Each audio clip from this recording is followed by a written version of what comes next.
We are live. Welcome to version 2, episode 2, volume 2 of Lincoln Street Woodworks quarterly live stream updates. Hope you are all doing well. I am joined by fellow woodworking content creator, colleague, friend, and now moderator, the one and only Scott Walsh. Scott, hello, say hello to Who, the people. me?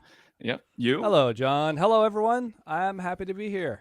And I'm excited to be here on episode 2, volume 2, version 2.2 2.2. of the quarterly annual Lincoln Street Woodworks live stream. Yeah, we're not doing a very good job keeping up with quarterly, but it's great to see everybody here. Last time we did one of these, we went for forever. The goal of these live streams, so everyone knows, is to answer any questions you have, hopefully talk about a topic that is interesting to people. Tonight, we will be talking all about YouTube thumbnails and clickbait, and then we'll do some general Q&A. Before we jump into that, though, this is important because I got some grief for this last time. But guess what? The grief didn't change my opinion on it, Scott. This live stream will exist for 24 to 36 hours after this ends tonight. I think that's fine. And then it will be deleted from the channel. So if you're watching this on replay, I'll let you in on a little hint. Just save the link. I don't actually delete it. I just unlist it off my channel. So if you can't watch all of it and you happen to be interested in what we're saying, not that I think anything overly interesting is going to be shared tonight, but maybe it will, just save it and then you can come back to it later. What do you mean? Everything's interesting that we say. Hopefully. Other thing, Scott will be here moderating.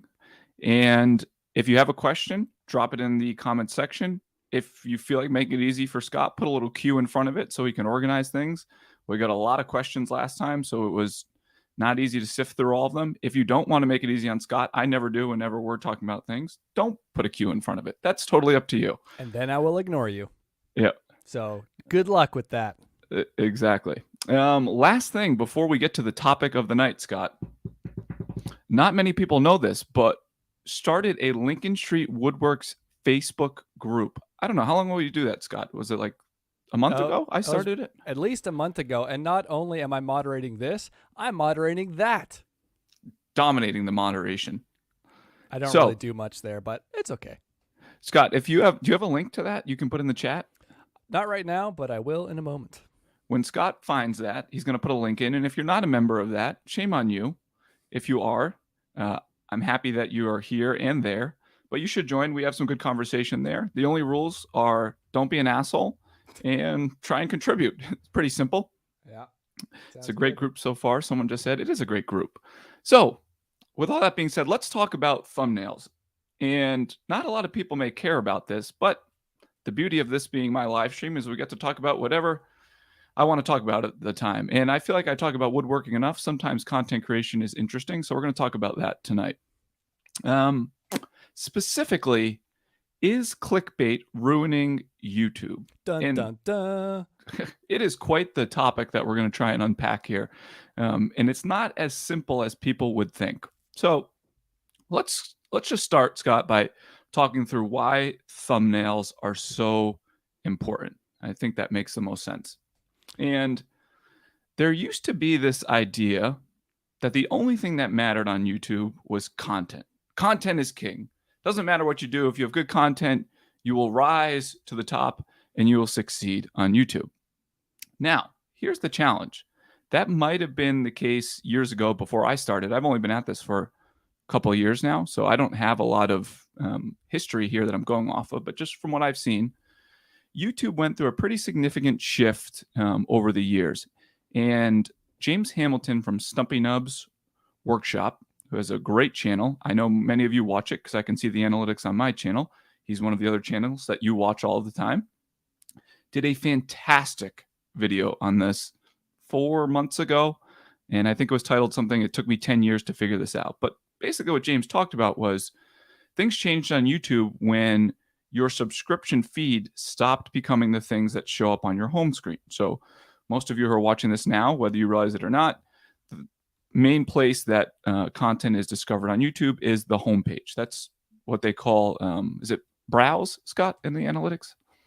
I think so. I'm always Think confused browse. by that. I'm pretty Yeah. sure in the browse category, it's the homepage. Yeah. So once once the homepage stopped being filled with your subscriptions and started being filled with what YouTube thought you wanted to see, everything changed. Now, again, I wasn't on YouTube when that happened. I only have been here for the after effects. But basically, the name of the game then, you weren't just competing against the other subscriptions that that person had. Now you're competing against everybody. So YouTube's goal is to keep you on the platform for as long as they possibly can. And if they felt like they had a better opportunity to keep you on by showing you someone else's content that you didn't even know you wanted to watch, like puppies playing with one another, and you spend 30 minutes watching puppies play with one another, YouTube sees that as a win. You might not, because you came here for woodworking content, but YouTube doesn't actually really care about what you think in that regard. They just want you on the platform.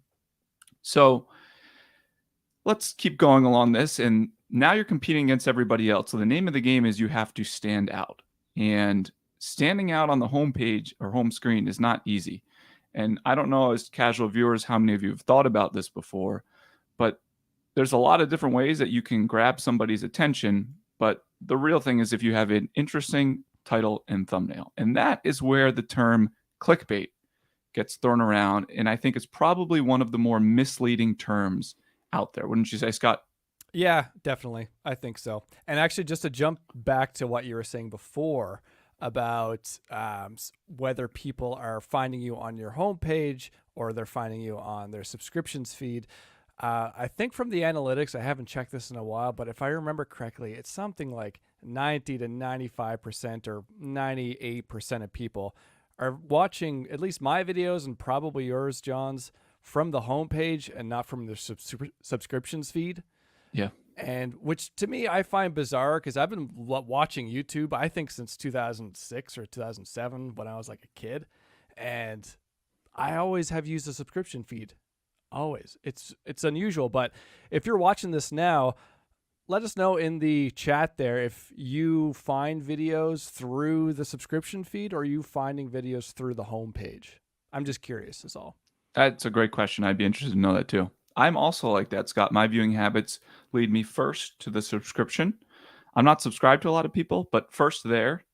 And then after that, I'll go back to the browse. Yeah. So let's talk about clickbait a little bit more, though, because again, I think this is one of the most mislabeled terms out there when it comes to content creation.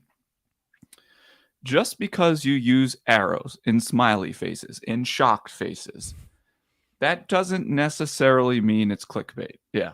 And we all do it. I mean, we don't really do it that much. I don't, but I try not to, but it's part of the name of the game. The clickbait to me has always been, and I think Facebook is the worst about it. Like Facebook Reels, you always see the worst titles there, like near death experience with a lion or something like that, right? And you click on like, oh my God, someone's going to die being eaten by a lion. And it's a person on the other side of a cage with a lion. Like the person was never going to die. Wait, that you watch Facebook Reels? all the time. Like What? they know I'm a sucker for Kruger National Park stuff in Africa. So they'll be like, yeah, they send me Kruger National Park stuff constantly. That's all. I can't get enough. All right. Hippos, lions. Yeah. I can't get enough. Yeah. So that to me, again, is clickbait, like near death experience. No one is ever going to die. Clickbait is not something along the lines of making a little bit of a definitive statement about woodworking. So, for instance, like the only joinery method you need. Is it a little bit much? Yeah. Is it clickbait? No, because you're probably doing a video talking about joinery. Now, if you do that title and then you have a video about sanding, clickbait, sorry. Or if you have a title, I'm just going to make things up right now. Pocket screws are the worst. And then you don't even talk about pocket screws, but you know pocket screws get people to click. Clickbait. I don't even know if that's even on the clickbait spectrum. I think that's just dumb. That's just dumb. Yeah. So that's mismanagement on your part. Yeah. But I think from the viewer's perspective, and even maybe from a content creator's perspective, sometimes it's easy to think about clickbait in terms of a black and white thing. But what I try and think of it of is kind of more of a spectrum where I am aiming like 10 or 15% beyond what I think is an accurate title. It's not inaccurate. I'm just pushing that edge a little bit farther, stretching the truth a little bit farther, not by a long shot, just by a little shot, to make it a little bit more enticing. Yep. I could not agree more. All right, so we know what clickbait is and what clickbait isn't. Let's go to the question at hand, Scott. Is clickbait ruining YouTube? And here's my take, and we're going to spend a little bit of time talking through this. And I think it's important for people to know the challenges that we face as content creators trying to make stuff on YouTube. It has got to the point for me, and it's not every video, but I won't actually make a video unless I'm pretty confident in the thumbnail and the title idea first. Now, I'll also take it a step further to tell you, sometimes I just have thumbnail and title ideas, and then I create content on the back end of it. So the thumbnail and the title come first. Okay, great. I know I can get people to click. What can we make for content to follow up along those lines? So it's becoming increasingly challenging to make content because it's so hard to stand out. And what my fear is on YouTube, and I bet a lot of people thought I wasn't going to say that this is ruining YouTube, but I don't think it's ruining it. But I just think if you're getting started these days, and I get a lot of messages from people thinking of starting a channel, can you give me some advice, so on and so on. The challenge if you're just starting now is that if you don't grasp the importance of thumbnails and titles, you will drive yourself crazy trying to figure out what you're doing wrong with your content when your content could be great. You just don't quite understand how to get people to click. And if they never click, you never even made a video in the first place. Yeah, and I think we could back up just a little bit at a higher level and just say, like, woodworking on YouTube in its inception was like, what am I going to build? Let's go out in the workshop. I'm going to bring my camera and film it and post it on YouTube. If you're trying to enter into the content creation game on YouTube and woodworking, like, that is not a strategy that works anymore, like, point blank, unless you are incredibly gifted at designing very unique furniture that is very eye-catching, B, an incredible craftsman that has something to share with your techniques, even without words, and C, you're a gifted filmmaker as well. Anyway, I just wanted to put that out there because if you're starting, like John just said, it's so much more than just a build project these days. Could not agree. And Scott, I would say one of the biggest things, I've said it a number of times, I know you have, is there's the idea that build videos are dead. And I've seen some comments in the comment section already, people talking about all of like the tools videos, buy this, don't buy that, all those types of things. Now, yes, those are definitely popular. They're more popular because they're easier to get people to click, for sure. Because again, you can get someone pretty pissed off just by what you put in your thumbnail and title if it's a tool that they really like. So you're guaranteed to click there. But I've said this a bunch of times. I don't think build videos are dead. Build videos are harder to get a click on because too many people are doing literal thumbnails and titles, and we'll talk about those in a second. And then the content itself is boring. But this idea of literal thumbnails and titles has fallen off the wayside. And Scott and I are going to spend some time right now just talking through what we've learned. I've been doing this about a year and a half. Scott's been at it, I think, just about 2 years now, right, Scott? Coming up on 2 years. Yeah, totally. Yep. I never thought about that. You just reminded me. It's like my 2-year anniversary, October 1st, I think. Yep. So Scott and I have known each other for over a year, well over a year now, actually. We talk about this stuff all the time, and I can tell you for the last 9 months, maybe, or the first 9 months of us really talking about content creation, we didn't get it. We would just be spinning our wheels. We're going to show you some really funny examples in a second. And like, why isn't this working? I changed the text. Why isn't anybody clicking? This is what we're supposed to do. And we would go crazy because we felt good about the content we were making. We just couldn't get the clicks. And then through trial and error, and then we'll talk about A/B testing in a little bit, things finally start to click. And then you like I said before, I now feel pretty good that when I put a thumbnail and title out, it's not going to be perfect. There's a good chance I might have to fix it.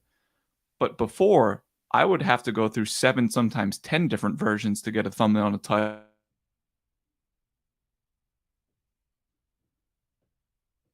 John, I can't hear your mic. Is that just me or is that you?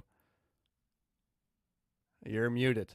Well, let me just riff off of what John was saying before. And let me say this. I don't think that we were that destitute with titles and thumbnails. I Like think you we are. no. Okay, maybe you were. No, I'm just kidding. But like, okay, like we weren't the worst on the whole platform, but there was much left to be desired, and we weren't growing as fast as we could have been because our thumbnails weren't as enticing as they could have been. They weren't absolutely terrible. I'm the first to admit, like, if I'm bad, I'm bad. But they were like, they weren't amazing. Yeah. Drew just said YouTube muted me. So for anyone who caught my first live stream, I don't understand why, but StreamYard, what we use to host this, it just drops my connection. I think it's because we use the free version. They're trying to like cancel you out and get you to pony up some of that YouTube money to buy a subscription to StreamYard for our quarterly live stream. Yep. So it's going to happen. It's going to go out. I think I know what to look for now. When it goes out, Scott will pick up. I can't do anything about it. And yes, I'm going to keep getting censored tonight. So, Scott, why don't we talk about just the evolution of thumbnails and how it's gone for us and what we've learned over the years? Maybe someone will get something out of this. And I hope people who don't even want to do content creation understand why it is that they see certain titles and pictures from people like us. And again, it's not intended to misinform and mislead. We just want you to click and hopefully enjoy the content. So there's a service called TubeBuddy. And anyone who does content creation may have heard of it before, but basically TubeBuddy is a backend service that buddies up, no pun intended, with the backend of YouTube, and it gives you a whole different glimpse into your analytics. But the best thing, well, the only redeeming quality actually that TubeBuddy has, their highest level of membership that you do have to pay for, has a service called A/B testing on thumbnails. And what it does is it allows you to set up an A/B test. You can put different thumbnails, you can change titles, and then it will serve it to you, the audience, over the course of a week or however long it takes to gather enough data to make a definitive decision saying, yes, this thumbnail or this title will perform better. We are confident that you can switch it. So if you've seen a lot of thumbnail changes from people, some of your favorite content creators, I could rattle off a list of them, but I'm not going to. They're all A/B testing. Again, they're not trying to mislead you. They've poured hours, days, sometimes months into a video. They just want you to click. That's all they want. I think there's also a misconception. Some viewers think that when they see people changing their titles and thumbnails on the same video, that they think they're trying to trick a viewer that has already seen a video to watch it again. That is definitely not true. Yeah. So I'm going to give you I'll pull the curtain back here. I'm going to share my screen. I'm going to show you some of my A/B tests that I've done, and we'll talk about this whole evolvement of thumbnails and titles and what Scott and I have learned over the last 12, 18 months or so about all of this. So, yeah. Scott, I'm going to share my screen here. Give me one sec. Did you get some questions? Yeah, we got tons of questions coming in. We can get to those in a minute. And actually, like while you set that up, I just wanted to say something as well. Before we were on YouTube, which hasn't been very long, and when I mentioned before that YouTube woodworking was all just about project videos, the typical thumbnail that you would have seen 5+ years ago was a picture of the finished project and says something like how to build a dining table, how to build an end table. Like that was the extent of a thumbnail. And if you like the look of the table, you might click on it. There wasn't much to watch back then, so likely you would click on it because it just was a smaller space. Anyway, I wanted to say that because that was kind of like the Gen A of thumbnails and titles, in my opinion. Yeah, and I think a lot of that too, Scott, is that was when the subscription feed was king, and it was showing you who you were subscribed to first. So you weren't competing against all of YouTube. You were competing against maybe 50 to 100 different people, which is a lot easier than quite literally tens of thousands, hundreds of thousands. And you weren't competing anyway because there was so little content on the platform that viewers would just watch your video after the next one and they would get through them all. And then they were done with woodworking on YouTube for the day. Yep. So before we jump into this A/B test, I think Scott just brought up a really, really great point. Again, anyone who's interested in content creation, make sure you write that down, go back. But if you're just starting, you'll go back and you'll see videos that have a lot of views that have racked them up over 5, 6, 7 years. You're like, oh, that thumbnail, like Scott just said, showed a picture of a table and said how to build a table. Remember, that thumbnail and title worked 6 years ago, I can tell you thumbnails and titles have evolved just in the 14 to 16 months that I've been on YouTube, and they've changed a couple different times. We'll talk about that in a second. So something that's 5 to 6 years old from a thumbnail perspective is completely irrelevant these days. So you can't model your behavior off of something that's that old. You have to model your behavior off of people who are really successful right now and getting views recently, not even in the last couple of years. And particularly channels that are growing now, not channels Yeah. that are already very well established and getting views, which Yep. is harder to pinpoint to find a channel that's growing. So let's talk about literal titles and thumbnails, Scott. I think this is one of my best examples of it from an A/B test. Oh yeah. So this is a video. This is my table building video. If you haven't seen it, the whole gist of it was how you build tables. And much like anybody else, the advice I just gave, this was when I was still trying to figure everything out. I originally titled it, How to Build Tables, Tips, Tricks, and Mistakes. I thought I was a genius. What a title, Tips, Tricks, and Mistakes. Who isn't going to want to watch this? I had an interesting thumbnail of me flipping some boards over. The video did okay. It didn't do great.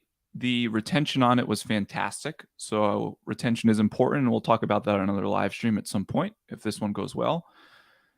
But the video just never got the clicks. So looks like I did this in July when I started to figure out and see some patterns and behaviors happening out on YouTube that I needed to try and mimic.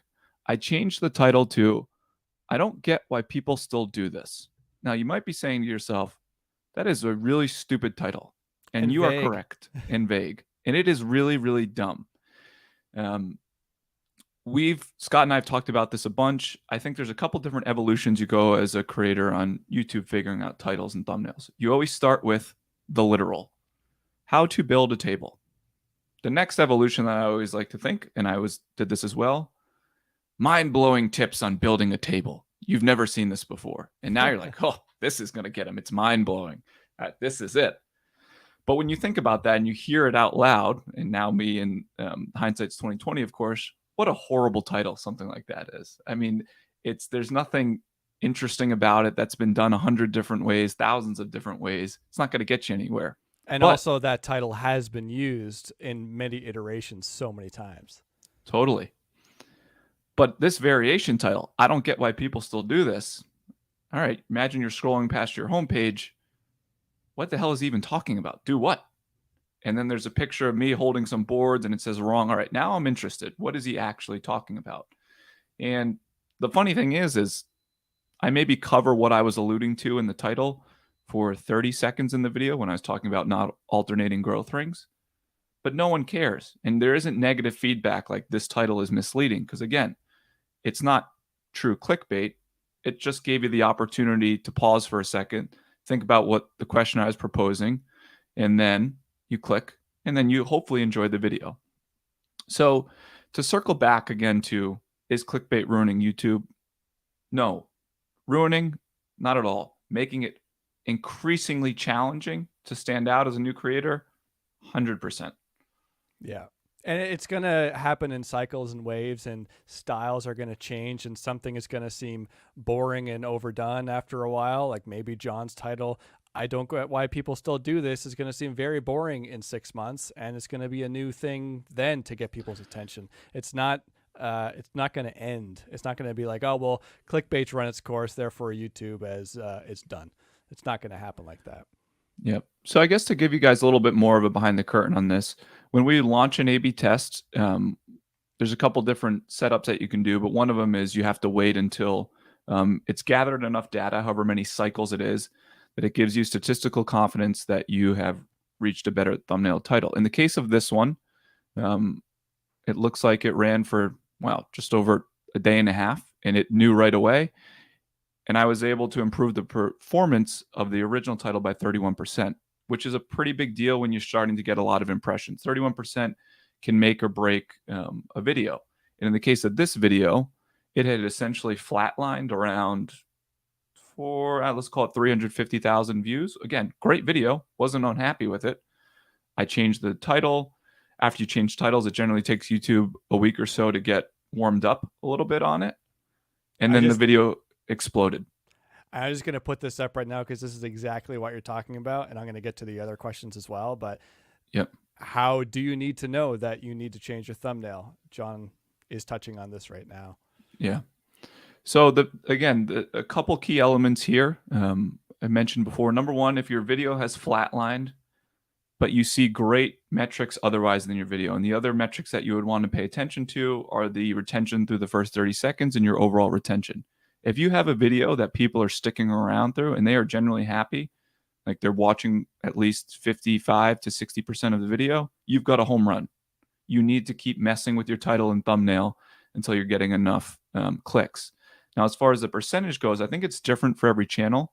I've spent a lot of time on my channel getting pretty comfortable, and Scott can tell you this. When I post a video, I'll sit there and I'll babysit it for the first 3 hours. And you'd think I was a crazy person by the attention that I spend on it, but I've got a pretty good feel, because I get enough impressions at this point, that the first number they show you, if I don't see something 15% or so as the initial click-through rate right after I post it, I've got a dud title and thumbnail. Yeah. It's a dud. I know 15% in 24 hours is going to be below 5%. Another 24 hours after that, it's going to be down to 3%, and that's too low. And just as a reminder, if you're just joining us, click-through rate is a metric that we see in our analytics, and basically means however many times your thumbnail and title has been showed to a viewer, it's the percentage of viewers that actually click on that on your video when it's been showed. So 15% is high. I don't think I see those numbers usually. But the thing about CTR, when you just post a video, it's a bit of a moving target in a way, because it's not constant. You might see 50% after the first couple hours, but then that's as impressions rise, then the CTR is gonna drop, and you're gonna see that throughout the whole life of the video, and it might reach a steady state after a certain point, and hopefully that steady state is going to be at least 5% after, I don't know what, 2 or 3 days, would you say? Yep.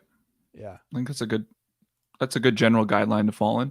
Yeah. So let me give a second example here. And it's funny because I totally forgot about this mind-blowing tips one, but talking about awful iteration. So this was a tips and trick video I did in January. Decent video.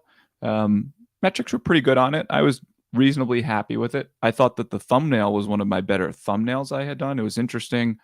It was engaging. And the original title that I rolled out with was Mind-Blowing Woodworking Tips. Again, what just a horrible title in hindsight. Mind-blowing is very generic.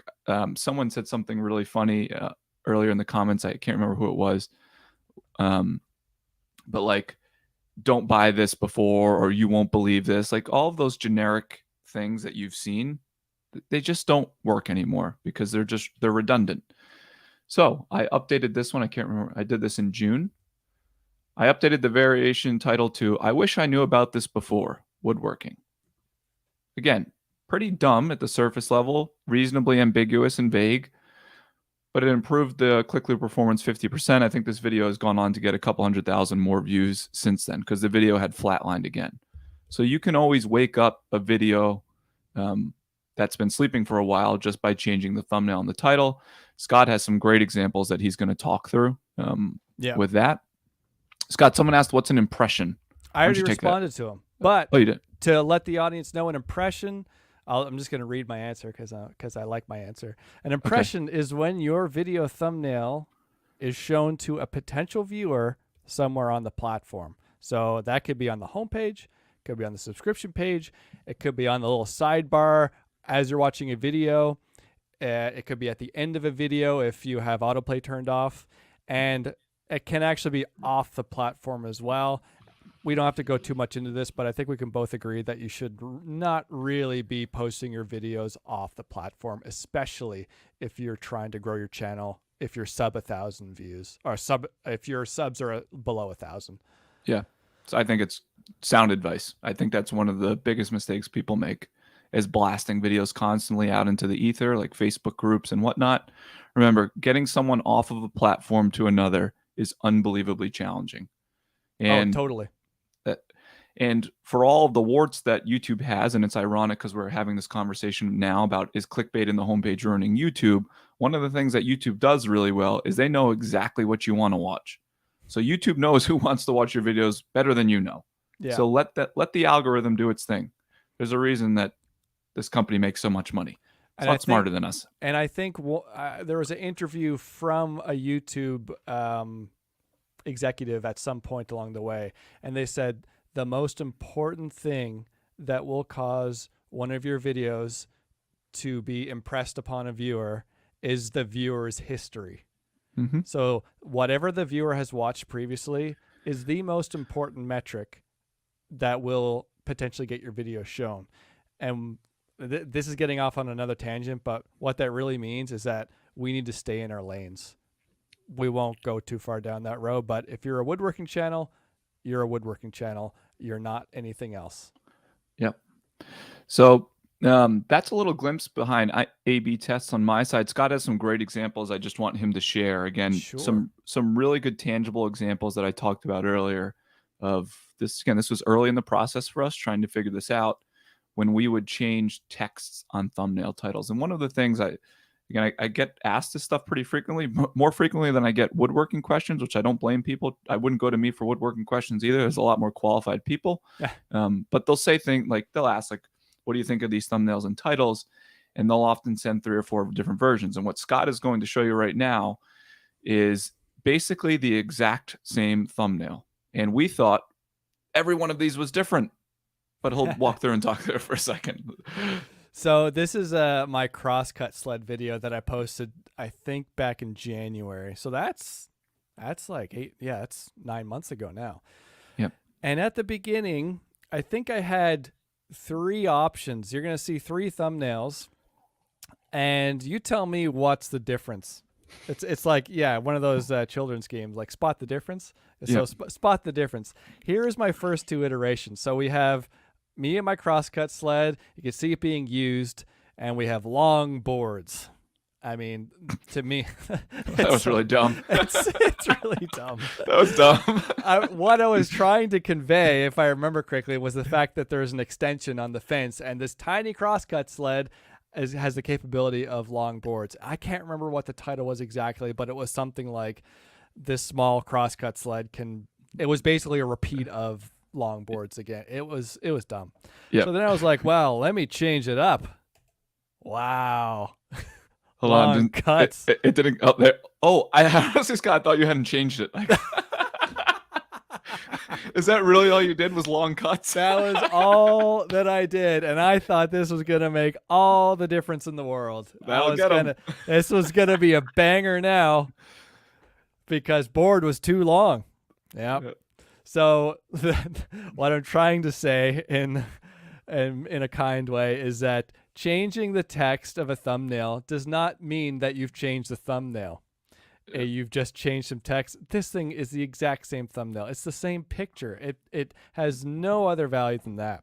So then I thought, well, if it's the same picture, then I need to change the picture. Wow. This is gonna get them. This is gonna get them. We're gonna have big progress here. So now I have long crosscuts. I have a different image, and I blurred out the background. I made me super bright, and I was like, oh, I need to put my face in there because everybody knows me. So, and you added an arrow. And an arrow, the all-important arrow.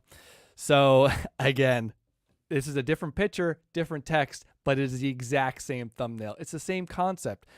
All 3 of these thumbnails are the same thumbnail at the end of the day, and it's very clear to me now why changing these did nothing to the video, because it didn't change anything to a potential viewer. It's the same thing. Yeah. So I think I basically just gave up on it, and I thought it was a dud. I did too.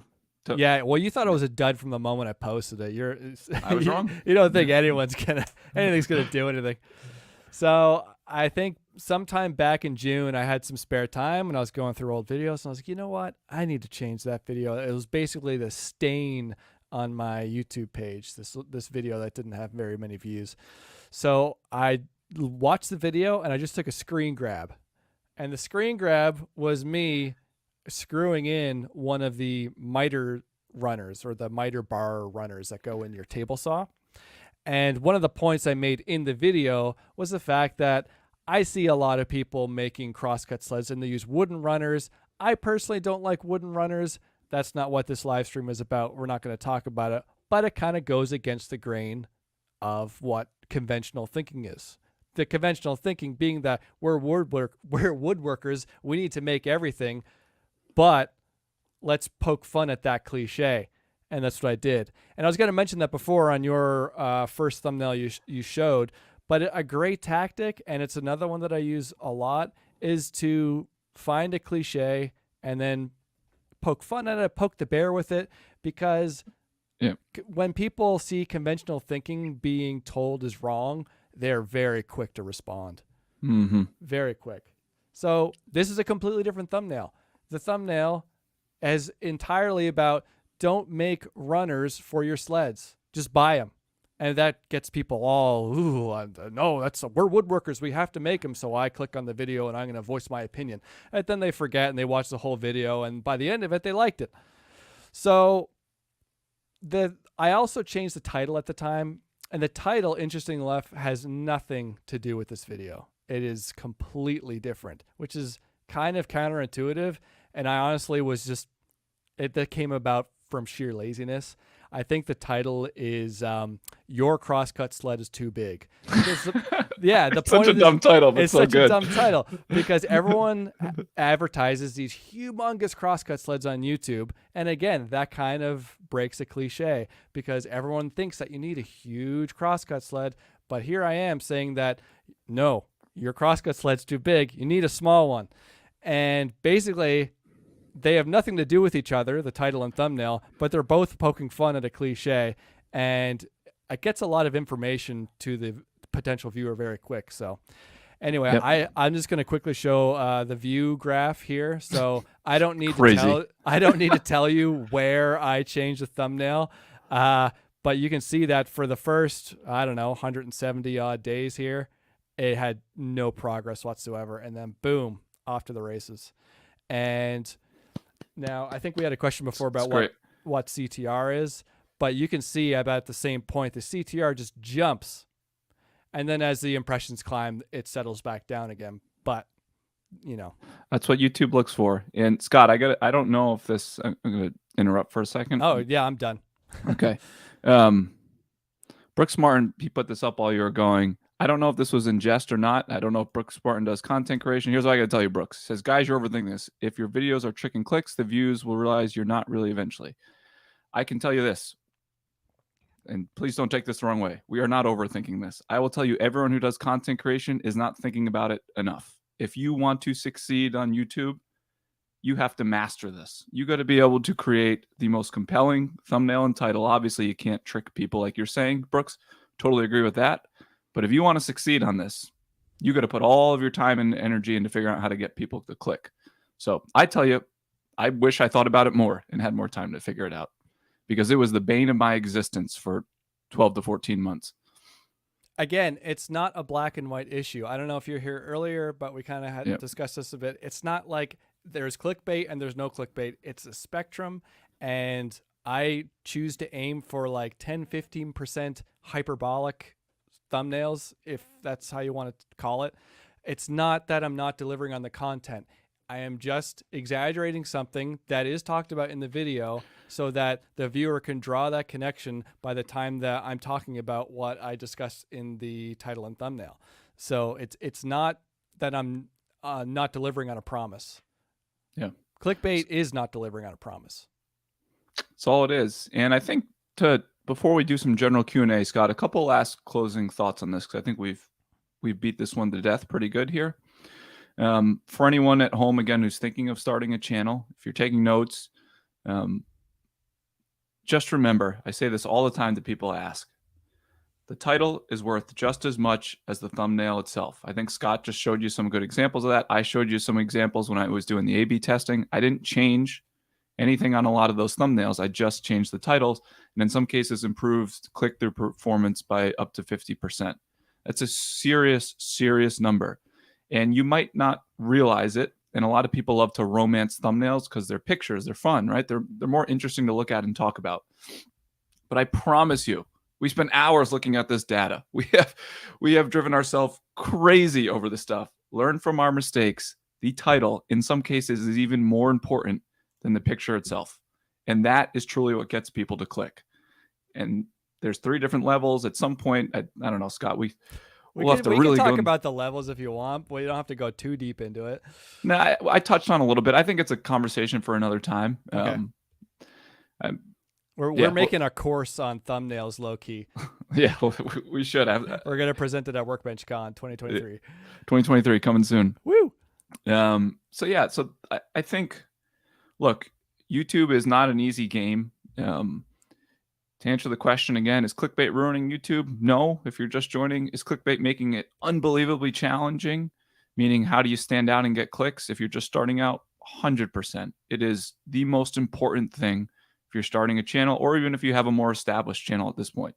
There's a lot of people with significantly more tenure than Scott and I in our space, and they fight the same fights that we do. And it's not easy. You're not owed anything on YouTube by having a certain number of subscribers or been at it for a certain number of years. The algorithm doesn't care about that. The only thing it cares about is what have you done for me lately, and can you get people to click? So model your behavior off of people who are successful in the moment, not people who had a successful video 5 or 6 years ago. I'm not saying those people are bad at YouTube. I'm just saying those habits aren't the habits that you want to duplicate, because YouTube is ever evolving and it's ever changing. And it's changed, like I said, in the 12 to 14 months since I started. I've seen a bunch of different evolutions, and we talked about that a little bit. And I bet if we did this again in 9 to 12 months, Scott, you and I would be talking about a new trend that we're seeing. And I want to give credit where credit is due. The first person who really was bucking the trend in our space and reaping the benefits of it, getting massive amounts of views, was Cam from Blacktail. No one was doing titles like Cam was. Forget the pictures. The pictures are great. Cam does. They still don't. Still doing these. He was doing these just obscure titles. I think he had one that was like, "Your wife said it wouldn't fit," or something. His wife said, like, what an absurd title. And you might think that Cam is like the ultimate troll and whatnot. I don't know Cam super well, but we've had a lot of conversations about this stuff. He's very involved in the analytics. That's not by mistake. Cam is testing titles and things all the time if you pay attention. So credit to Cam for being willing to step outside the box, because we were all doing you won't believe how I built this type of titles at the time. And again, Cam reaped the benefits of it. His channel grew exponentially, still does.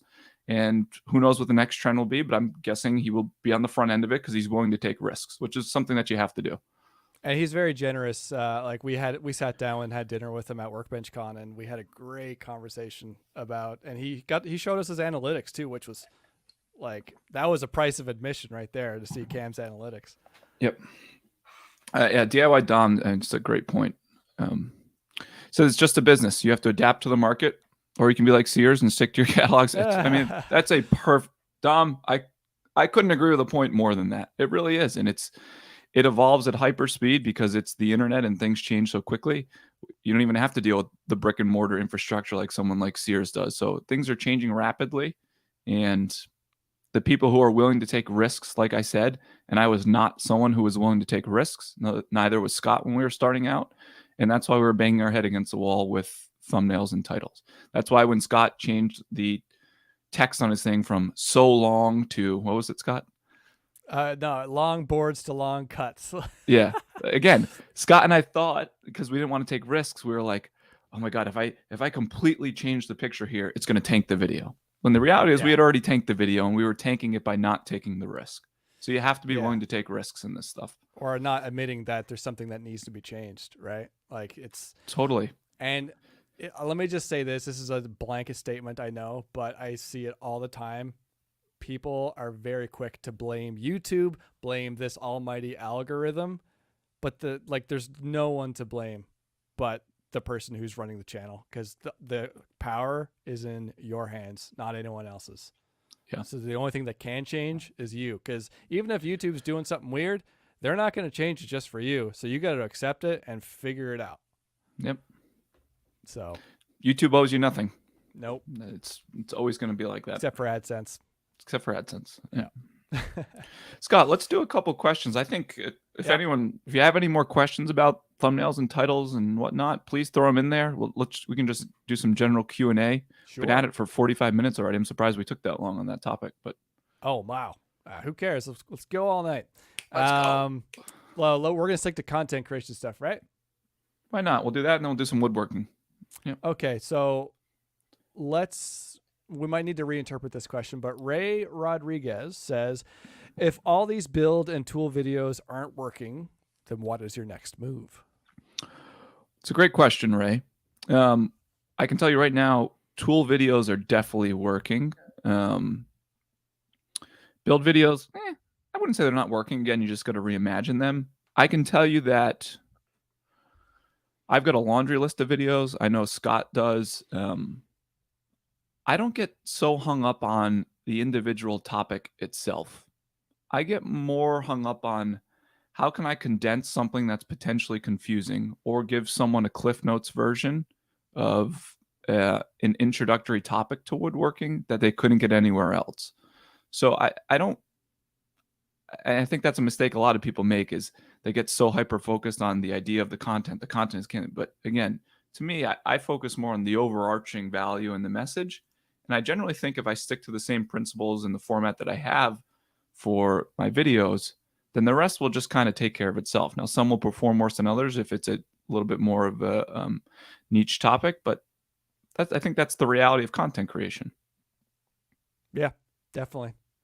And let's be clear, John has never really done a build video before, because he initially, when researching, before he started his channel, he did a pile of research as to what's working and what's not working almost 2 years ago now. And he said, well, build videos aren't getting the views, so I'm not going to do build videos. And here we are 2 years later. John's channel has grown to over 160,000 subs, and he's only made like 16 or 17 videos or something like that. So clearly that was a wise move just based on research alone. That being said, we might see a build video from John soon, maybe. Next video. We'll see. Yep. See how that goes. Okay. Thank you, Ray. That's a great question, Ray. Let's see.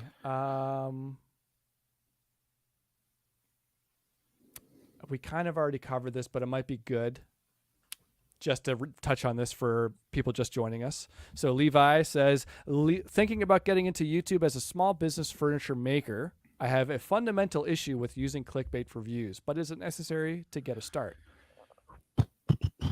Ooh, great question. I mean, really, really good. I can tell you, I don't want to call this person out by name, but they have a very big channel. Scott know who I'm talking about. They also struggle with this exact question that they feel morally that they don't want to do clickbait. So this is where I would go back to Scott. What's truly clickbait and what is not clickbait? So if your definition of clickbait is using some titles like Scott and I talked through earlier, some of the more ambiguous, let's call them what they are, a little bit dumb. If you personally have issues with that, then don't do them. But I can tell you that they're going to perform better, or they have for Scott and I's channel. Not every channel is the same. And that's just something that you're going to have to come to terms with. Now, if you want to take a moral stand and do it the other way, I don't think there's anything wrong with it. I think you just have to reset the expectations that I might not be maximizing everything that I just poured my heart and soul and time into for the sake of the thumbnail and the title. So again, remove arrows, remove shocked faces, remove all the things that people call clickbait. It is not clickbait. It's just a way to grab your attention quickly. Yeah. So just remember, clickbait, talking about something in the title and thumb, never mentioning it in your video. That is clickbait. And just to jump off of what John was saying, it's very easy for someone who's never done this for long enough to realize how much effort goes into just one of these videos. We're talking not just like 5, 10, we're not talking dozens of hours, but sometimes it could be hundreds of hours of your time that goes into just the video, not anything to do with the build. And so when you put that much time and effort into something and it doesn't perform in comparison to maybe someone that you're comparing yourself to on the platform, it's not a good feeling.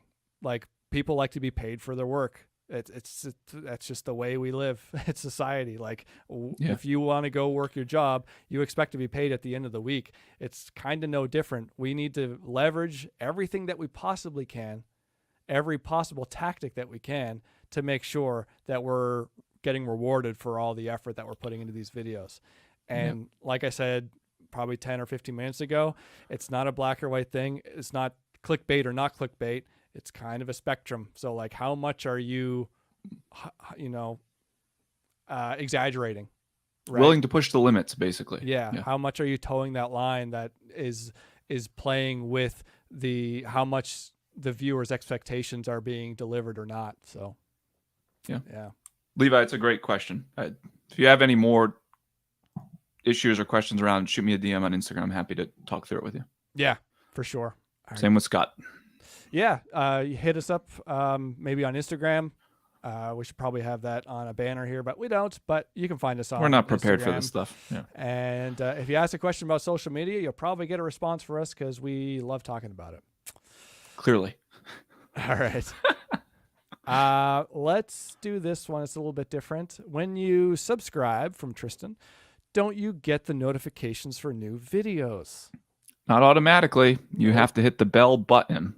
Yeah. And even then, I can't tell you how many times I'll be cruising to the comments section on videos. Yes, I watch a lot of other YouTubers. And then I'll see, hey, didn't get the notification for this. I think it's a glitchy system. And again, the percentage of views that I get from my channel, I'm sure Scott's right on the same, from the subscription bell is very nominal. Oh, it's very tiny. I can't remember nothing. What the number. It's not nothing, but it's like what, 5-8% or something like that. Of mine's 2.4% on a big video that takes off. Yeah. Yeah, maybe I haven't even checked on a larger video. I can't remember, but yeah. It's not. Yeah, I hear a lot of complaints about this issue, and I think it comes from a couple of different sources. User error is probably a huge factor here because if you're not logged in, you're not getting a notification. Like, just plain and simple. B, maybe back in like YouTube version 1, when you subscribe to someone, you're going to get an email. But I think somewhere along the way, either YouTube changed its policy based on trying to get people to explore new content, or it could have been one of those like regulations, internet law that came around that said, like, when you like sign up for, or like you make a purchase on a website you never had before and you make a new account and then you have to like opt out of like email notifications. And somewhere along the way, they weren't allowed to have that automatically checked. I think that might have something to do with it too. It's like they're not allowed to spam you, and like that would be considered spam. Maybe that's just me overthinking it, but at the end of the day, if you want people to get notifications, you got to tell them to get notifications. But I don't think John and I even advertise that really, because it's not a big deal. Again, it's less than 3% on a big video that takes off for me. I'm not discounting those views. I greatly appreciate the views. Yeah. Well, those notification people. They're your people. Like, they're watching no matter what. They're your super fans. So like, they're watching no matter what. But apparently I only have 3% super fans, so not a lot of super fans going around. Well, you have a lot of subscriptions, so 3% is still a lot of people. If you put that in an auditorium, you might get a little scared. Actually, as a follow-up question to this, John, I can't even remember if you do this. I don't think you do, but do you ask, and is it a good idea to ask people to subscribe in a video? I have, and I haven't. I can tell you my best converting video for subscribers. I did a video about power tools and what you should buy when you're starting out. I think it has almost 2 million views. Really boring video, but for some reason it gets a lot of views. But I had a pretty funny little bit that I just happened to improv when I was filming that now I want to take a second to thank the sponsor of today's video. And then I like hard cut, and it was like, who am I kidding? No one's sponsoring this dumb channel. But if you do want to support, like and subscribe. And I can't tell you how many people in that comment section, Scott, said, subscribe just because of that. And great. I'm super appreciative of it. It's awesome that I gotten 30,000 extra subscribers from that video. But as I've thought through my subscription and my subscribers more in the future of the channel, I want the hardcore people. Like, I want the people that are subscribing not because of the funny joke. Again, I'm happy they laughed at the joke. I want someone who's like, that content was so good, I'm subscribing. And you don't even have to ask me to subscribe. And now I'm going to watch your next video. So I'd rather have 150,000, whatever I have subscribers right now, of really, really loyal people than 500,000 people who just subscribe because I was just pounding in their head over and over again and they're not coming back all the time. Oh, So totally. I always feel like I get a pretty good bump when I post a video because I have a good loyal following of people who are interested in the delivery and the type of content that I make.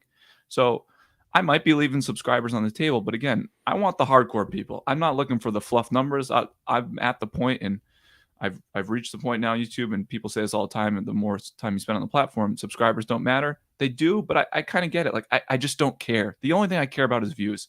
I could have 50,000 subscribers and get the views that I do and be happy. I could have 1,000,000 subscribers and get 10,000 views on a video and be really, really sad. So Yeah, I'll I take the 100% former. agree. Yeah. 100% agree, because like at the end of the day, and maybe this sounds super shallow, both of us, but we don't get paid for subscribers. We get paid for views. So that's what matters. But it's also the most gratifying to see the number of eyeballs on our videos that we spent a long time making. And subscribers, unfortunately, they're not all equal. Just because John has 160 odd thousand subscribers doesn't mean every video is going to get 160,000 views as a baseline. Definitely not. Our baselines are somewhere 10 to 20% of that. I don't know really, but yeah, we're getting a ton of great questions now. Hold on, Scott. I'm throwing this one up. This is a really great comment. Yeah. Again, if you're interested in starting a channel, a big no-no is not to ask for subs at the start of video. If you're going to do that and feel a need to do it, you need to do it at the end, if not at all. Yeah. Ponage PB, you are spot on. I watch a lot of content, more than people would realize, and especially more smaller channels than people think. So you have a smaller channel, I'm probably out there watching your content because I just like to see what people are doing starting out right now because I think you can learn a lot from them. No pressure. But so often you'll see 30 seconds in, if you're getting value from this, or if you want to see what I'm doing next, like and subscribe. I'd really appreciate it. Yeah. Stop. Don't do it. Again, if you want to mimic some of the people who are the best at it in converting subscribers, Cam does a really nice job of it. To talk about Cam again, we'll say if you're halfway through the video, hey, if you're getting any value from this, I'd appreciate it if you liked and subscribe. It's a nice way to do it. Yeah. Or you could just wait till the end or not do it at all, but don't do it at the beginning. Yeah. And you know, you don't have to say if you're getting any value from it, but if you insert that after a point that you think is really strong, then like when you get people thinking about it and they're like, oh, that's a really good point. And then you say, hey, subscribe. Then they're like, yeah, that's a good idea because this dude's smart. I don't think that happens to me, but I don't think I ask for subscription on many videos because honestly, I want people to subscribe to my channel on their own doing rather than me really trying to force it down their throats. It's not an even comparison. Yeah, Scott, I think you and I were talking about this the other day. I shared the stats on I did a video. My most recent video was about measuring and layout tools, which I was really happy with the way the video turned out. I think it was like the quintessential delivery that I've been working towards. It was good. In that video, ironically enough, I mean, it's my best performing video so far through the first 3 weeks. But the conversion on subscribers from that video to the video I did with Matt, the lumber buying video, subscribing almost 2 times as many people versus the lumber video. Now, the lumber video was a great video. It got a lot of views. I'm unbelievably pleased with how it turned out. Matt did an unbelievable job. But again, I didn't ask for subscribers in the other one. I think it was just one of those value-packed things. And again, those are the people that I want that are looking for information, and hopefully they'll come back for the next time. This is kind of funny. If you say welcome back to my channel at the beginning of the video, you immediately lost. It's like you were never gone. You know what else they'll do? Or they'll give you a reason that they haven't posted a video in a while. It's like, oh, yeah, please stop. It's like, I don't need your life story, buddy. It's fine. Yeah. Yeah, no, just launch into it. You don't need to say anything else but what this video is going to be about.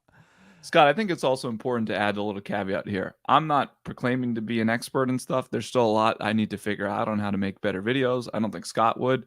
All we can do is give you what's worked from us and what we've learned over the course of 18 to 24 months on the platform. Again, if I don't think this is like the definitive do this and you're guaranteed to grow. Again, this is through our trial and error what's happened to work for the two of us. So Yeah. take it all for what it's worth. Yeah. Take it with a grain of salt, but we're pretty much the best at this. I don't know what you're talking about. Okay. There's so many good questions. I don't even know what to pick. Okay, here's a great one. Here's a common one. Tristan, how much of YouTube success is lots and lots of videos versus something else? Oh, John is muted again, so it's time for Scott's answer. So I'm back. Damn it, I was too slow. All right, go ahead. I figured out now I just have to hit the mute button. For some reason, it just clicks the mute button. Weird. I don't know how much of this I can give away. All right, let me just toe the line on this for a second. I'm going to be talking about this exact topic with someone in late February, March, whenever that event is. I can't say it out loud right now, but put 2 and 2 together, you'll figure it out. So buy tickets. Buy tickets. It's such a good question because there's no right answer here. Now you can spend your time plugging away and just grinding and put video out after video out, and you can learn through trial and error what to do, what not to do, and there's absolutely nothing wrong with it. I think it works for a lot of people. I think it sets you up for success. And I think on the flip side of that, you can be a little bit more tactical, analytical. You can dive into the data, which I think Scott and I have shown you throughout this video that that's the kind of people that we are. And you can err on the side of less content, and you can still also be successful. So there's multiple ways to do it. I think it just depends on what you're comfortable with, what the time constraints are that you're dealing with outside of YouTube, and everybody has a different story there.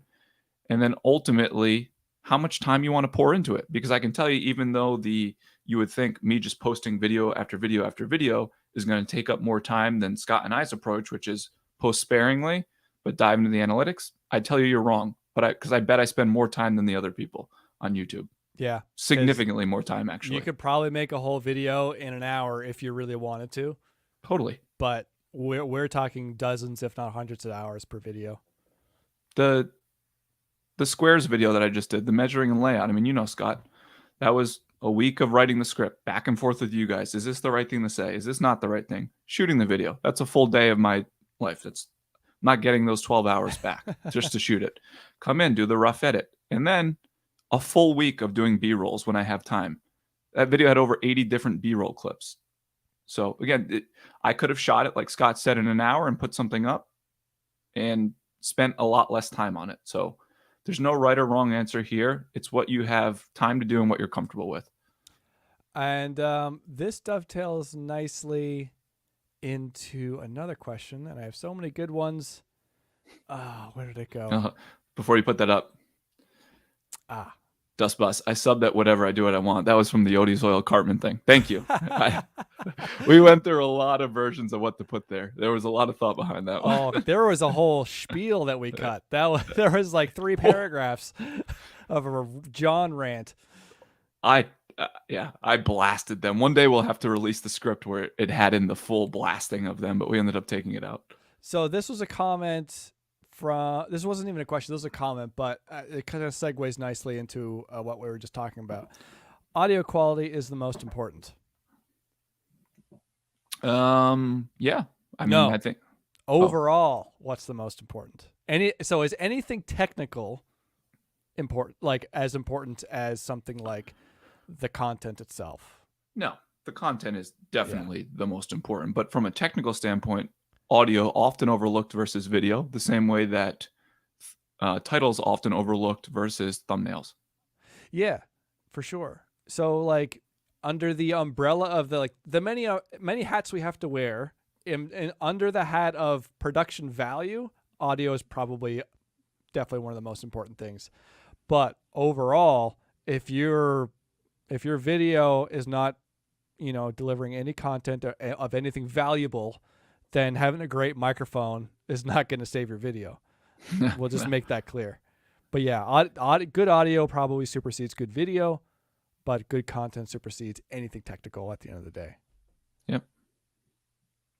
You got a lot of questions started in there, Scott. I know. There's so many good ones. Let's see. What do we want to do?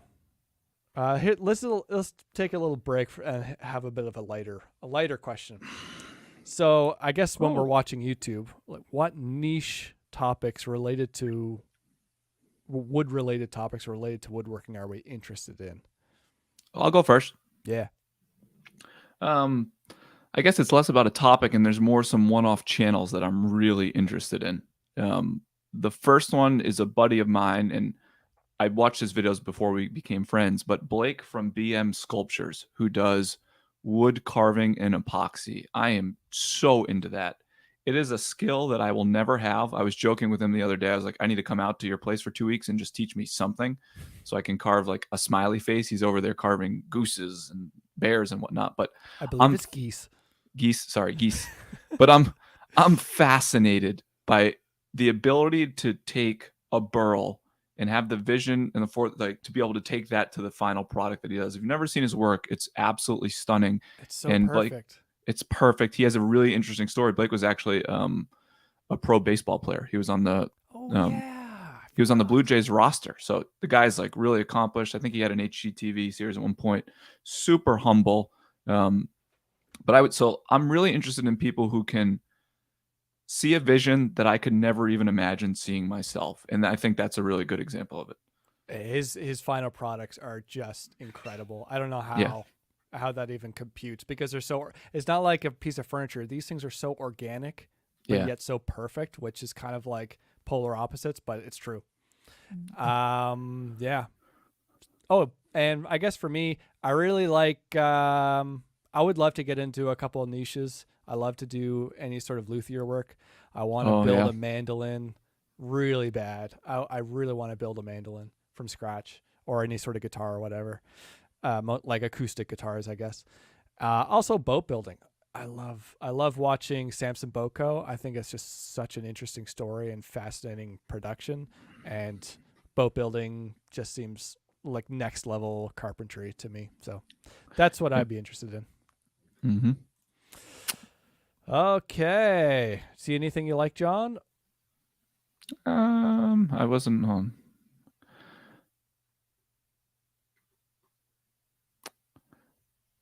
Yeah, I do see something, Scott, actually. Sure. Our intro's dead. You had a cool intro with a logo and music that looked like it took time to create, but I think it was only 1 or 2 videos. Intros are dead. Mm. I saw this asked in the comments too, and we didn't pin it. Um, the idea of making a montage video. Let me ask you this as a viewer. I'll pose a question back to you. Have you ever watched a montage and thought, man, that was so cool. I'm really happy I watched that? Or part of you says, I wish I had just skipped that. Or you get in the habit of skipping it knowing that it's coming for a channel. Totally. So montages, intros, all of that, waste of time. That's one of those things you think when you're starting out, I have to have this. It'll make me look professional if I have like this logo stinger and some music overlaid over it. That's unfortunately not what makes you look professional. A better quality video is what does. So it's a good one. Yeah, for sure. And I don't have anything to add. I think John nailed it. It's just it all it does is satisfy your own needs and not the audience needs. Yeah. Yeah. Let's see. Oh, I had started that one. Let me get rid of that. Um, I'm just gonna start throwing them in here. I'm beat you to it. oh, I'm trying to vet them first. How often do you need to create content to keep viewers? This is a rabbit hole, but I'm going to keep it 30,000 feet so we don't spend forever on it. Yeah. When you're getting started with content creation, I've talked about this at length in a couple of podcasts I've done. It seems like we get asked this often. Do you need to keep to a schedule? I think it's the biggest mistake that people make starting out. Again, there's nothing wrong with posting frequently, but there is a channel by the name of Channel Makers who had a really interesting video on the topic recently. And he explored this. Is posting too frequently the worst advice you can get? And he summed it up perfectly that um, posting too frequently without creating good quality content is the biggest mistake you can make. Meaning, create a schedule that allows you to put out a quality video. And if it's 2 weeks or 4 weeks, and then hold yourself to it. So that should be your focus instead of I said I have to do one once a week because everyone said post a video once a week to stay relevant. Don't. Bad advice, horrible advice. Put out a really good video as often as you can. And if your often is less often than other people like mine, sometimes it's a month. You guys know this. Sometimes I've gone 3 months. That's just the reality. And I will not put out, I refuse to do it, a shitty video. Scott has a video that he's playing with right now that he poured a lot of time into. Scott and I are friends. I can say it in front of everybody else. I don't like the video. It doesn't mean that it's not a great video. Scott doesn't like it either. He's considering scrapping the whole thing. And he has poured hours upon hours into it, if not reworking it in a big way. Yeah. But I probably can't because I'm in a contract now with a sponsor that I have to meet. So yeah, that's a whole other can of worms. But yeah, my answer is the same as John. I will say though, once you're going past a month, it's not ideal. I will say, like, I think once a week is too much for our niche. Way because too much. There's no way you can make a piece of content that's value packed once a week within our content, because our niche is just too detail oriented for that. More effort needs to be poured into it. 2 weeks, I think, is ideal. A month is totally fine. There's nothing wrong with a month. I think after a month, it starts like it's fine, but like your channel goes dead is the reality. So when I don't post, like, I'll give you a good example. I just posted the squares video. It'll be 4 weeks this Saturday. And the channel explodes after you post it because you pick up all the residual effects on your other videos because more people are engaging with the channel than watching everything else. The channel just goes bonkers right after you post it. And then if the video keeps going, your channel will stay high for, I'm riding a wave, or I wrote it for 3 weeks. And now that video has finally started to slow down. It was a great performing video. And then everything else comes down with it. So the channel will creep way back down to the bare minimum views that I get. But the one thing Scott didn't mention is, as long as you're posting great videos every time, your floor just gets raised every time. So my bare minimum that I'm going to get for the next month until I post this next video, because it'll probably be a month, is higher than it was the last time. Yeah. Every time you post a video, the floor rises a little bit. And if the videos are great, then it's going to be higher and higher and higher. And if you're posting content that's not gaining views because you're posting it for the sake of posting it and not to actually post a good video, then your floor is not going to raise up. Yeah. And here's the other thing too. If you don't have time to post a video, start playing with titles and thumbnails on old videos, because that's what happened to me back in June. And that's how I took a video that had 15,000 views and now it has 300,000 views. Way to bring it back to the title of this live stream, Scott. Well done. Yeah. Full circle. That's what I'm about. All right, let's hit a couple more. Yep. I'm gonna do it like you did. Just grab one. Just grab one. We covered this before. What is an impression, John? No, you take it. It's a number. Okay, an impression is your thumbnail, your video, your package being showed to a potential viewer somewhere on the platform or even off the platform if someone has shared your video off the platform. So every time your video is shown to a potential viewer, that counts as an impression. That's it. Okay. Here is another one. How do you deal with burnout? From Narwhale. I see a lot of channels that I have subbed to that have a good number of subs and we're getting decent views, just stop posting and disappear. I mean, it might not be burnout for one thing. That's what I was going to say, Scott. But it could be very well. Burnout is very real with what we do. So I think I've never burnt out doing this. I can tell you I burn out in my day job pretty frequently. But let's just talk about YouTube because I don't want to talk about work right now. He's burnt out. I'm burnt out, if you couldn't tell.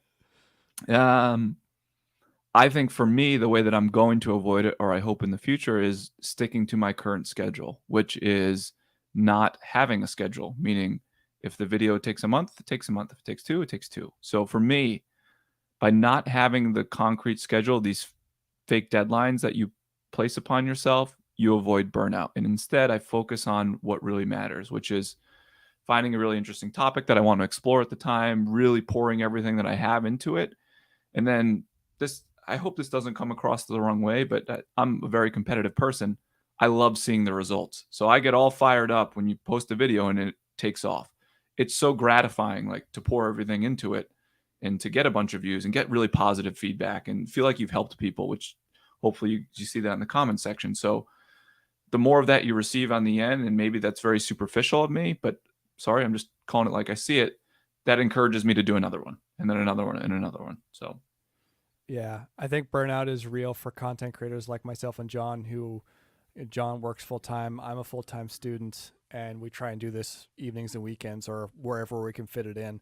And it's the combination of everything. Plus, John has two young kids, and it's just everything just compounds, and it makes it much more real. But I'm still happy. Yep. Me too. Here's a great one from Island Wooden Resin. Where do you two stand on video length? Do you have a sweet spot you shoot for? I'm going to answer it very quickly. There is no video length that anybody should shoot for. You should shoot for making the most value-packed, informational, engaging video you possibly can. And if it's 2 minutes, it's 2. If it's 2 hours, it's 2 hours. Whatever you can do to make a really interesting and engaging video that provides value, that's your time limit. Yeah, the video ends up being whatever it ends up being, but as long as it's not full of filler and fluff. Like I just took, I have 2 videos in the docket, and one of them is going to be 5.5 minutes because like that's all I had to say about that. You know who's made a killing recently doing it? Who's a great person to look at for an example is James Hamilton from Stumpy Nubs. Sometimes they're 3.5 minutes because he's, like you said, he said all he needs to say. Yeah. And he's so concise, and he does a great job of bringing things back down to earth. But that's it. And you get a ton of value on it. Yep, definitely.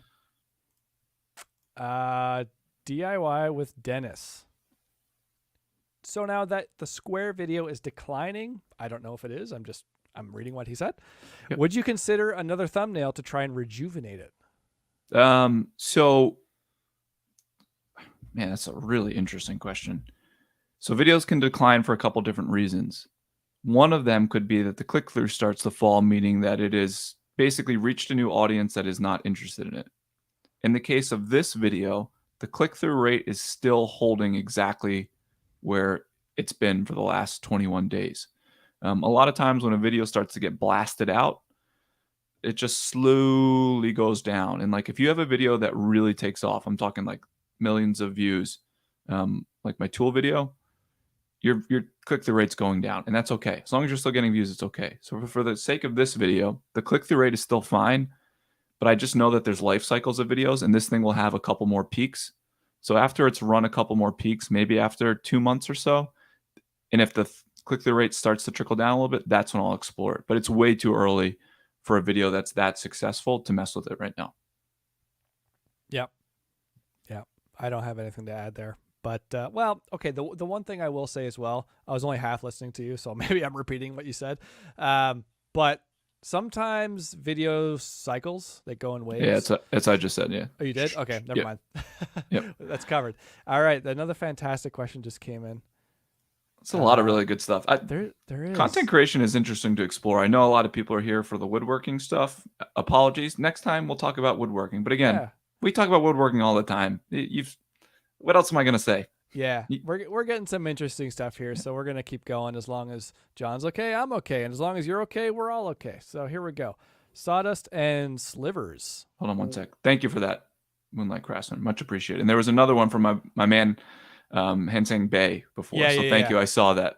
He's one of my favorite commenters on my video. Has been there since the beginning. So sorry, Scott. Keep going. Oh, that's fine. Just interrupt me. Sawdust and slivers. How do you balance making video content you want to make versus making a video that you may not feel as compelled to make for the sake of views?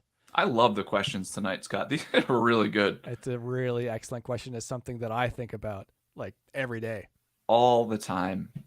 You know,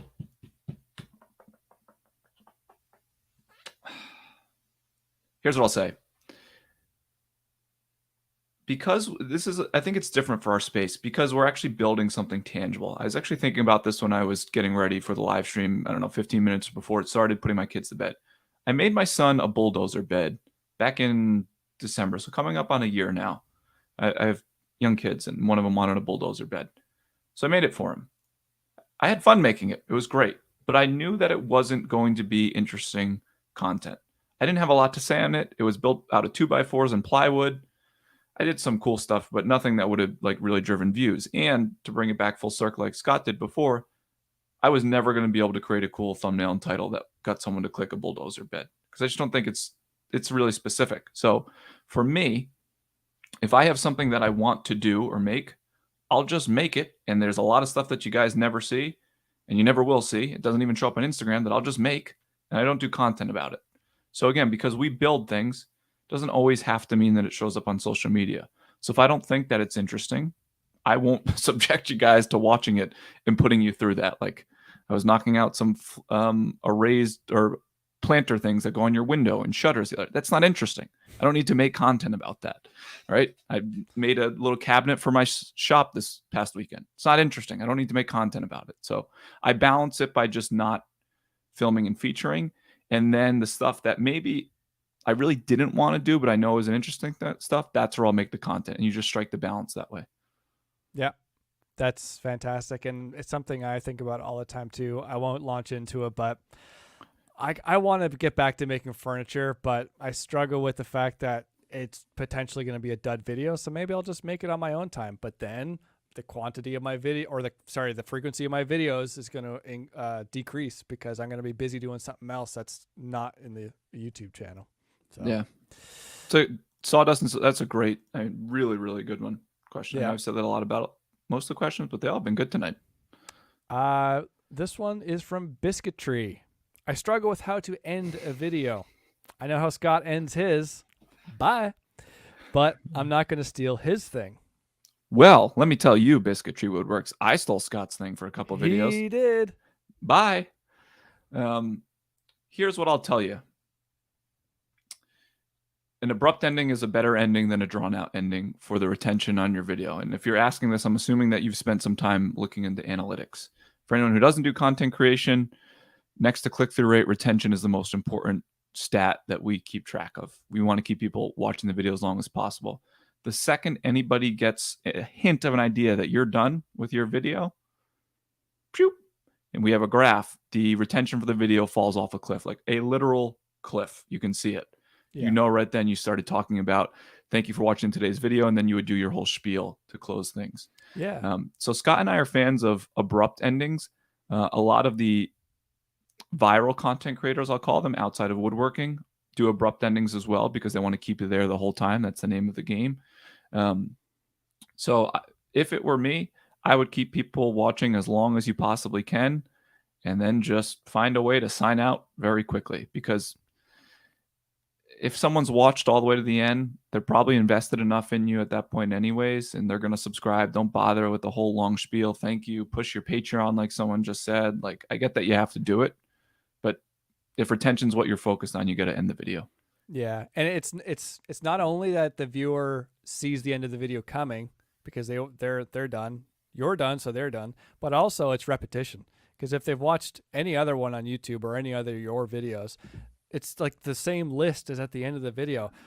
Please like and subscribe. Please please like the video. Support me on Patreon. I have a website. I got merch, and it's like, it's the same thing. It's repetition.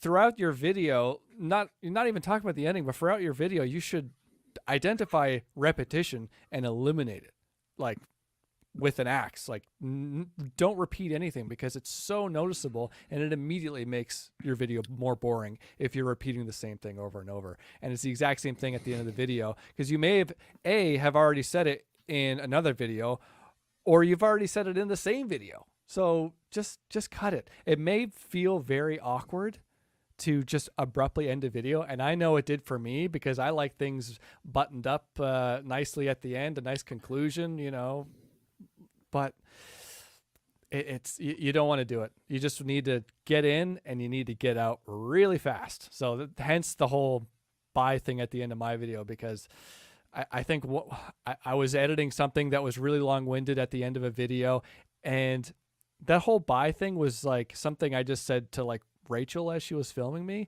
and then I ended up splicing it in there at the end. And I remember that. Yeah, it was hilarious. So I just kept it in, and then I noticed a retention graph usually starts out like at 100%, and then it does this hockey stick curve, and then it kind of flattens out. And depending how good your video is, it might be very flat, or it might decline over time. And then if you're too long-winded at the end, it goes down to 0 before before your video actually ends. Your goal is to keep that straight, and the end of the video comes and it stays level with its sort of steady state, right? So Scott, I want to say that I don't know if you saw this comment I pinned. The irony is not lost on me that someone just asked how to end videos abruptly, and Scott and I just took 5 minutes talking about it.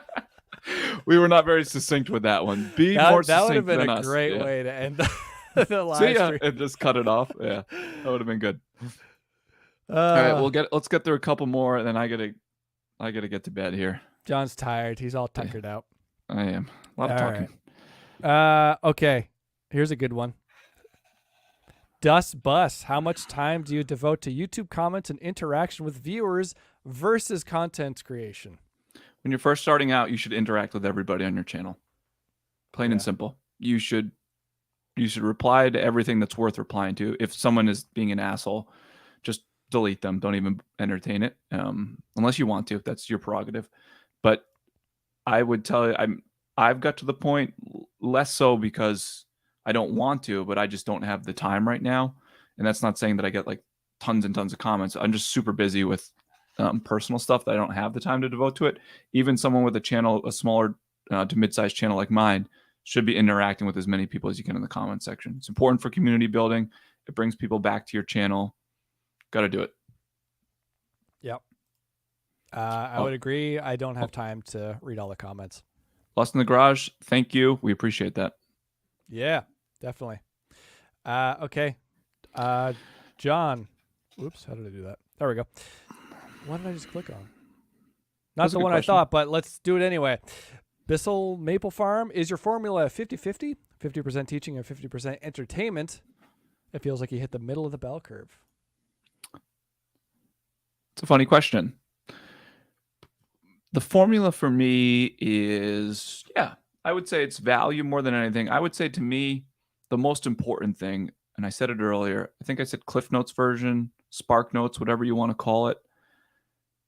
I'm very protective of my own personal time. So like when I go to YouTube to watch something, especially if looking for the answer to something, I hate when someone wastes my time. I'm offended that you took 6 minutes to do something that could have been 45 seconds. Personally, I will not stand for this. I'm like, what are you doing? Okay, you're just being selfish. That's right. I won't stand for it. So to me, being succinct is the most important thing. Again, the irony is not lost on me because Scott and I are rambling like crazy on this, but that's what happens when you go off the cuff. That's why we use teleprompters. It's alive.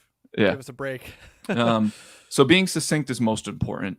And then providing some type of value, feeling like I can put a new perspective on things. I get a decent amount of comments like, I appreciate the candor, the honesty, or that was a new way to think about something. I try to be just practical and pragmatic about everything. Like, if not everything has to be so far on one side or so far on the other side. Like, I'm a firm believer in life that right down the middle of the road is a good place to be in most situations, and not polarizing. So I just like to call things as I see it. So being succinct while calling things like I see it. And then the entertainment, well, I know entertainment's really important for people, and it's the reason that they come back to the videos. I don't pour as much of that into it as you would think. And Suman used to beat me up. Scott will tell you all the time. The three of us share scripts. Suman would be like, do you have enough jokes in here? And I always tell Suman, don't worry about the jokes. The jokes will take care of themselves. I'll find something along the way when I'm filming. Because to me, the other two things are far more important. And the viewers aren't showing up for a comedy show. It's just a nice, and then to everything else. Yeah, definitely.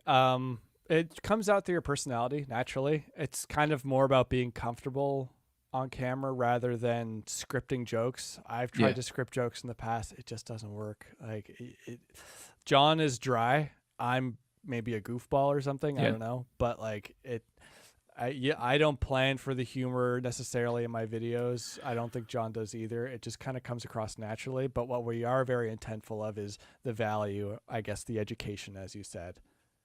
Totally. Yeah. I mean, I'll script some stuff in there. The last one I did, we scripted Scott. I mean, we went back and forth on that bit about the Starbucks bit about woodpeckers and stare. So that was a scripted bit. Yeah.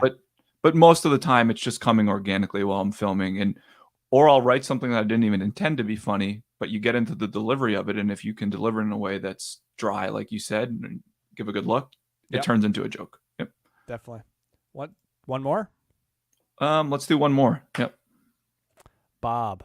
John, how do you find up and coming channels to watch to find the new trends? And we could talk about trends a little bit too. How do I find him? This is interesting. So I mentioned earlier, for anyone who didn't catch this, that I watch a lot of woodworking YouTube these days. I didn't before, but I do now. And mostly it's smaller channels. I do watch the big guys like everyone else does. When Maleki posts a video, I'm interested. When Chris and Sean post one, I'm interested, so on and so on. But the majority of the viewing is actually smaller channels. So if you have a smaller channel, again, I've probably seen your... John, you're muted. Hang on. It's still the Scott Show. It's still the Scott Show. John's mic likes to mute itself for some reason. I don't know why. But hang on. There we go. You're back. So ridiculous.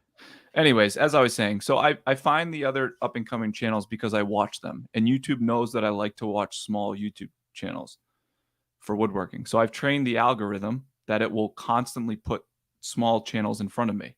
So every time I log in, it will show me a channel that has a couple thousand subscribers or so, and then I'll watch it. And if I like it, they'll show me more of that, or they'll show me a different person next time. So I basically trained YouTube on my homepage to send me these types of videos. And a lot of time I find gems there and like some really, really good stuff. But I see a lot of the mistakes and the patterns of behaviors that Scott and I talk through, where content's great. I don't think the content is the issue. I just know that they're not getting people to click because they're making literal titles and thumbnails. It doesn't stand out. It's not engaging, all of those things. I don't know. Like, I like to be optimistic too, but I almost disagree with you. Maybe I'm not looking enough or looking in the right places, but I don't see a lot. Maybe the word is refined, but like I see a lot of up and coming YouTubers that have potential, but they're not quite there yet. But I can see that they can get there with some proper planning and proper sort of time to think about the videos that they're doing. I don't know. Maybe that's just me. Maybe I don't actively seek them out, but it's few and far between. I find a gem. Yeah, I think to me it's less about finding the gems, and it's more like you said, like you see someone who you sometimes just know that person's got it. Like they're gonna figure this thing out. They're really good on camera, all of that. Yeah, for sure. Yeah. Well, do we want to round this out with why we were here and what did we do? Yeah, we can close this, and then we can watch people slowly fall off the total number of viewers because see, we mentioned we're leaving. Look at people are getting off. That's what happens. People are already getting off because we said we're leaving. Have an abrupt ending. So a couple things from my side. First of all, thank you to Scott for doing this and moderating and helping out. Again, Scott from Scott Walsh Woodworking. Look him up on YouTube if you don't already follow him. Scott does really good content. You will find a lot of that content to be very similar to my content. So if you like my style, you will like Scott as well. He is a better filmmaker. He is a better woodworker. Not as funny maybe, but he's better in a lot of areas. So I think you'll find his content great. So give him a follow. Thank you, Scott. I appreciate you hanging in for this. Pleasure as always. We will continue to do these live streams, most likely quarterly. Quarterly meaning every 6 months. Quarterly being every 6 months. Again, quarterly is just a word. I don't actually adhere to it. It just sounds cool. So we'll continue to do these. I have fun doing them. I think it's good to just fill you guys in on what's going on. Let me just give you a couple up and coming sneak preview things, actually, for the people still made it all the way to the end. I'll have a video coming out in hopefully a month. I need to build a couple nightstands, but we will be talking all about how to build things that are square and all the tips and tricks. Because I found when I was starting out, it is not freaking easy to build a box that is square all the way around. Probably one of the hardest things when you get started. And you think it should be so easy. So we're talking about that. I have another video that I'm going to do with Matt from M2 Lumber that is going to be fantastic coming later this year. And then also, I discovered a new sandpaper the other day that I am thrilled about. So I may be doing that one with Izzy. We need to talk through the logistics of it a little bit. At the very least, he will be in the video, or I will be in his video, where we'll be talking all about it. I'll tell you right now, you're going to learn more from that video than you possibly thought you could learn about sandpaper. I got a crash course in it from a 3M rep the other day. I guess that's a spoiler alert on the sandpaper I found. It's not even released yet, though. And it's not extract. This I think this is better than extract for woodworking. So we've got Dun. that coming down the pipeline. I hope to get 4 videos out by the end of the year. I'd take the under on it, but that's what I'm shooting for. 4 videos in 3 months? 4 videos in 3 months. Yeah. That would be a new personal best. And I also have a table saw safety video coming out at some point, because I saw a very cringe video the other day that thought, okay, we should probably talk about this on the channel. So cover that. Yeah. And to put a bow on this topic, if you're just joining now, go back and watch the beginning. But Scott, I say this candidly. I think we shared a lot of really valuable information. If you're interested at all in getting started in content creation, learn from our mistakes. We're not experts by any means, but we've exhausted far too many hours than we'd like to admit into trying to figure this thing out, probably because we're dummies. But again, I think we've made progress. So I think you would learn something if you go and watch it. At the end of the day, is YouTube being ruined by clickbait? No, because clickbait isn't what people define as clickbait. It's not red arrows. It's not shocked faces. It's not people making weird titles that Scott and I make now. Clickbait is something that's misleading that you never actually talk about in the video. What is challenging on YouTube these days is standing out when you're first getting started and learning about thumbnails and titles, because it's more important than the content itself. You actually have to get a click, or like I said earlier, the video never even happened. So watch the video. I think you'll learn something. Scott, maybe we need to make a crash course in YouTube titles and thumbnails. Yeah. I feel like we could teach a class on this at this point. I think we could. Maybe make some money off it. Oh, no. So I greatly appreciate you all for being here. We have a Facebook group, like I mentioned, that go and join. Scott and I and Suman are in there all the time, chatting it up with people. I'm pretty engaged in there, so I love talking woodworking with people. So we have a lot of good conversations going on. And last but not least, if you're catching this on replay, the video will stay up for 24 to 36 hours after this live stream ends, and then I'm going to take it down from the channel. I just don't want the channel to become a bunch of not quarterly live streams that are not even about woodworking. Yeah, that are not even about woodworking. So definitely the wrong thing to do. So appreciate everybody for being here. Scott, why don't you sign them off with one of your signature sign-offs? Bye.